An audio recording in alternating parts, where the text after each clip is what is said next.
berbicara tentang manusia aja, manusia dari waktu ke waktu tidak memperhatikan adanya konteks dari lingkungan. Padahal lingkungan itu kan mempengaruhi manusia. Artinya untuk mengerti kehidupan manusia harus dijelaskan tentang kondisi geografis di mana manusia itu tinggal. Sehingga di abad 20 itu kata pengantar dari artikel ataupun nama tertentu itu pasti keadaan alam. Karena keadaan alam itu yang menentukan bagaimana kehidupan manusia. Misalkan Fernand Braudel,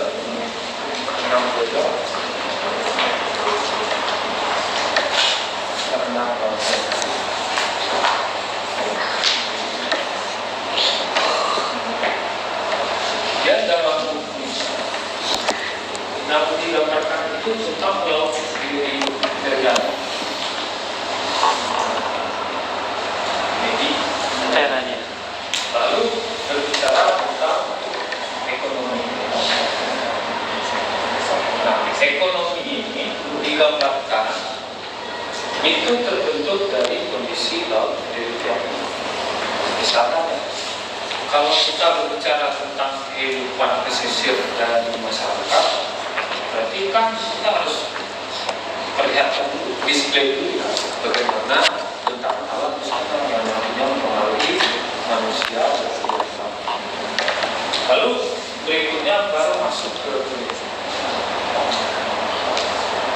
nah, untuk susunan dari sejarah ini itu bukan berarti tanpa sebab. Jadi ini yang mempengaruhi ini dan ini juga mempengaruhi ini. Sehingga dia membuat teorema bahwa untuk hal yang mungkin berubah jangka panjang itu diisi dengan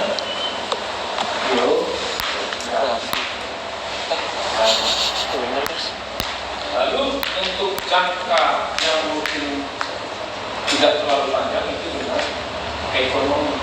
Misalkan kalau kita berbicara tentang perubahan ekonomi Indonesia, itu kan grafiknya bisa dihitung kalau seandainya jangka waktunya itu 5 tahun atau 10 tahun.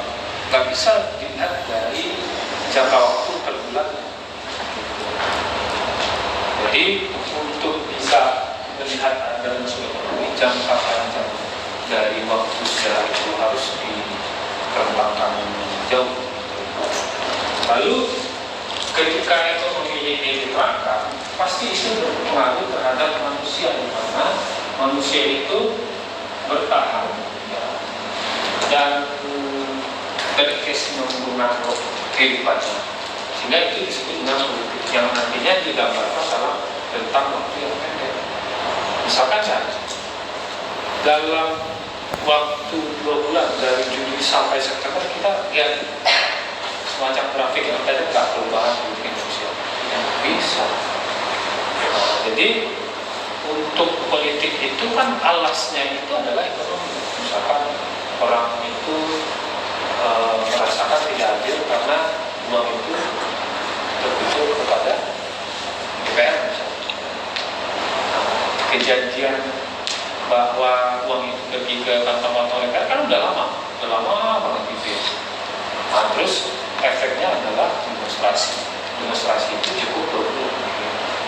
Jadi kata Fernand Braudel, untuk sejarah itu yang pertama dialasi oleh keadaan geografis, yang kedua dialasi dengan ekonomi, yang ketiga itu baru dialasi dengan politik. Karena politik ini jangka waktunya pendek. Nah, ini kan bicara tentang sejarah, ya, tapi tidak membahas tentang kehidupan manusia dalam konteks ruang dan waktu. Itu disebut dengan filsafat sejarah. Oke, sampai di sini ada pertanyaan? Cukup ya.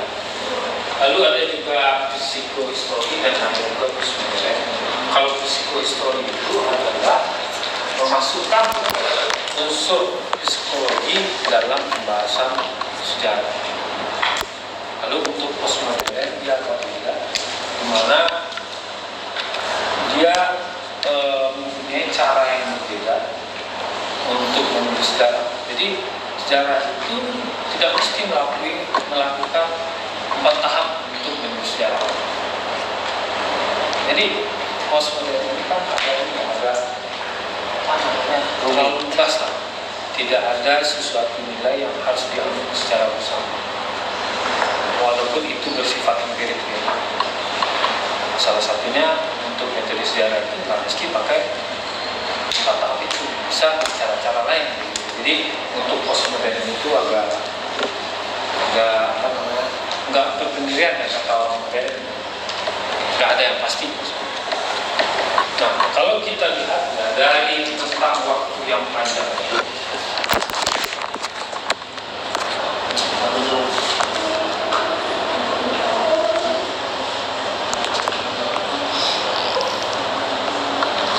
dari tentang waktu yang panjang itu, nah itu bicara tentang norma kejahatan, apa yang dilakukan oleh manusia, itu disebut dengan filsafat sejarah pragmatis.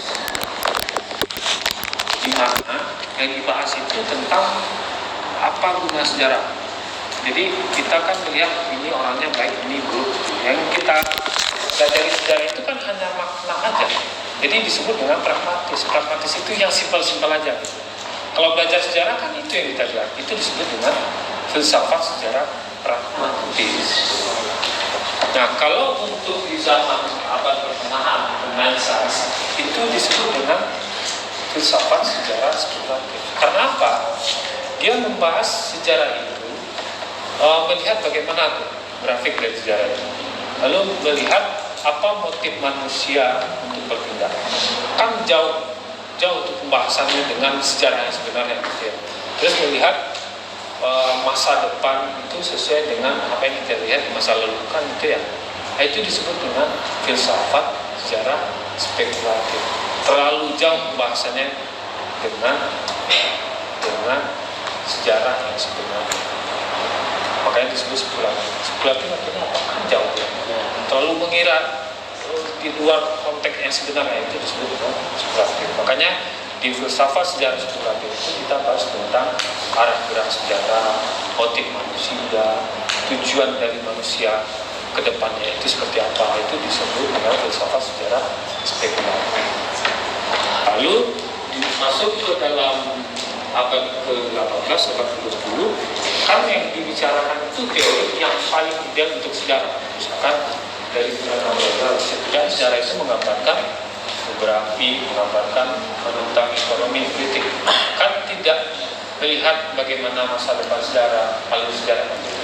Artinya dia lebih cakupannya agak mendekati dari sejarah. Sehingga itu disebut dengan filsafat sejarah pragmatis. Ini yang dibahas itu adalah teorinya benar atau enggak, metodenya benar atau enggak. Nah, itu disebut dengan filsafat sejarah